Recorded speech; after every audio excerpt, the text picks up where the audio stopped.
right. Okay, our last speaker is Ivaylo. Right, good afternoon, everyone. Today I'll present joint work with my colleague Sunghee Kim on evaluating Korean text entry methods for smartwatches. So in the last couple of years, there have been several techniques presented about text entry on smartwatches. For the most part, they all were trying to somehow fit a QWERTY keyboard onto a smartwatch in various different ways. What we wanted to look at is whether it's feasible to adopt one of the old standard 3x4 layouts to smartwatches and how effective and how efficient it would be. So these were the multi-tap layouts. You press the key the right number of times to get the desired letter on the screen. Instead of inventing new layouts, we chose to look at Korean text entry.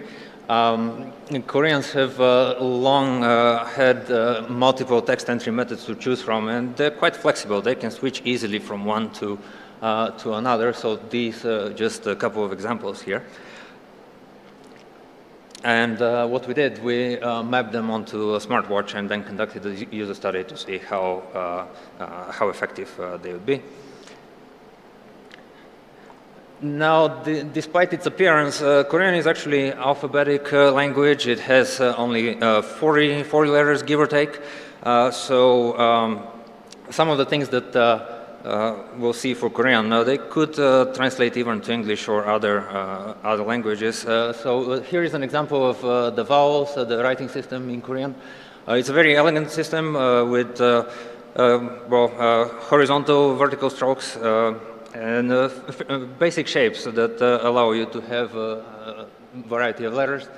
So these are the basic vowels. The secondary stroke simply adds a ya sound, so you get a, ya, o, yo, and so on. Now there is also a set of compound vowels, but those are really more diphthongs. They usually are just put together by using the basic ones. Here are the basic consonants, and some of these have doubles and additional ones. They tend to have similar shapes, so they're sort of grouped based on the phonetic pronunciation. So in the first column is, for example, g, k character. Now, one distinctive thing about the Korean writing system is that the letters actually packed into syllables, so you end up combining things, and it looks like there are more letters than there actually are in the language.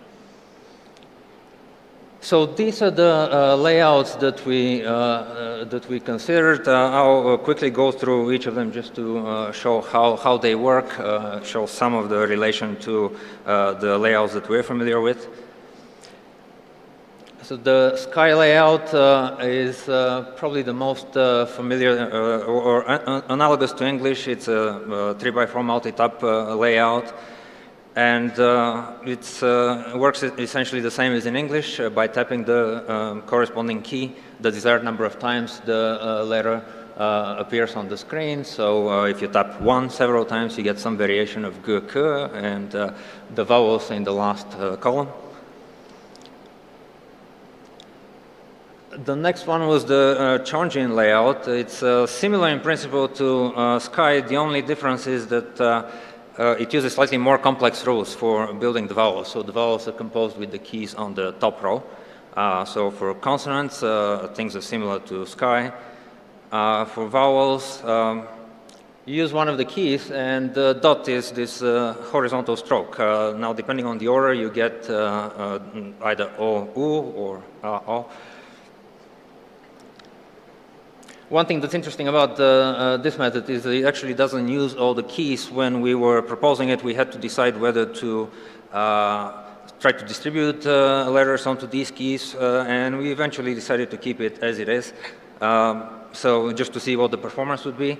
And this one allows you to eventually maybe put emoticons or numbers, so it will give you additional functionality. This was the third layout. This one is the more creative one.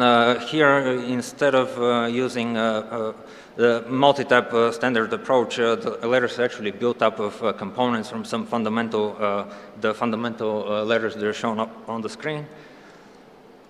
So, for example, from G, if we add a stroke, we can get K, but if we double it, we'll get the double G. From the equivalent of N, we can add a stroke and get the equivalent of D, and then we can add a stroke to get T, or and so on. These are the rows. So this one is a creative way to compose the letters, though it does have a higher mental load for the user. And the last one is the QWERTY layout. So this is the QWERTY layout that Korean users have on their standard keyboards, on their smartphones. Really, the only difference between this and English is that the Shift key is used to create the doubles for some of the letters that's not present in English. And we ran a user study with 32 participants. It was a between-subject design. We had a pre-study questionnaire. We assigned users to the layout that they were least familiar with. They came on 4 days for 2 sessions, and they typed 50 phrases. The phrases were adapted from the test set of Mackenzie and Sukarev. The translation was done so that it can reflect the idiomatic structure in Korean. And we measured speed and error rate. These were the results that we got. Altogether, by the end of the study, they were able to write it 26 words per minute. Even with the QWERTY layout, they could get to about 20, 21 words per minute. As expected for the error rate, the QWERTY layout had the highest error rate, and the layout that required composing the letters, that one had the lowest error rate. That's probably because of the slightly slower speed as well. We collected qualitative feedback, the users on the various metrics on the NASA survey. Somewhat surprisingly to me, the users who were assigned to the Chongqing layout, they in general found the task to be fairly straightforward, so the frustration mental load was fairly low as expected. TwoSet expressed higher frustration, higher mental load.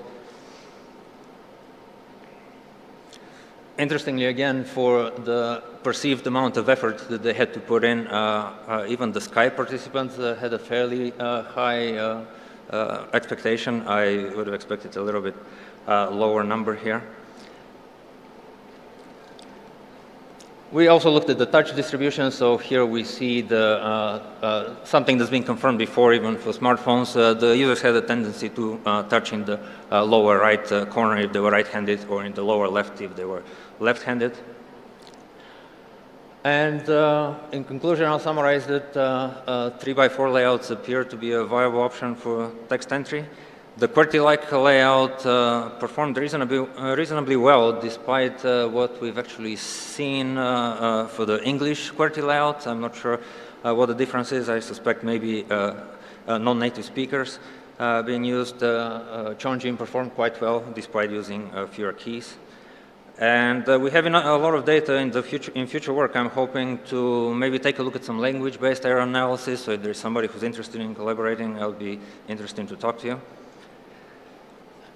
One final thought, the layouts in Korean, they always have a consonant-vowel split. So the consonants in one region, the vowels in another region. So that suggests perhaps maybe an idea for a layout for English, where we sort of keep the alphabetic layout, but at least pull up the vowels in a separate region, because you have this rhythm of typing between consonants and vowels. I think that helps a little bit in getting speeds. And well, more in future work, other languages. I'm not familiar with the Hebrew alphabet, but it seems like some kind of text entry that allows you to compose the letters from basic building blocks might be applicable here as well. And with that, I'm at the end of my talk.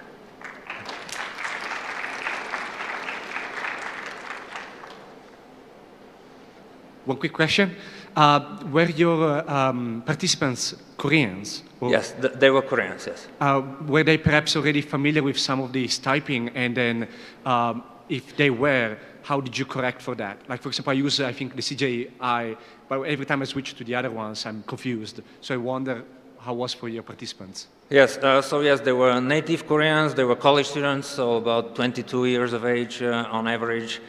And we had a questionnaire, so we asked them about what they had used in the past. So we assigned the method they had used least frequently.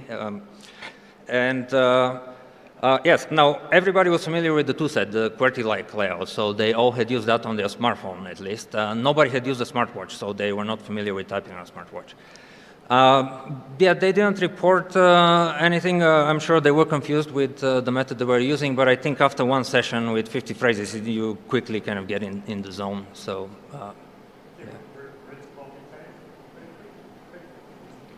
I'm Sanjay Ghosh from Indian Institute of Technology, Bombay. So I just saw your results. You have produced results to compare phrase-wise analysis. So you have compared 4 different layouts, and you have provided results for each phrases, how they have performed in all those 4 layouts. Now, will it make more sense if you split out the keystrokes? I mean, in English, it's fine because all the keys are entered in the same way. But for Korean text, and the Korean script, you have vowels, consonants, double consonants. So which of these is playing the role to increase the time, or which is faster? really, the only difference is just the fact that they packed them into syllables, but at the end of the day, we looked at the the letter level. So it's exactly the same as in English. In the final analysis, it's not any different. Stop there. Carry on. Yeah.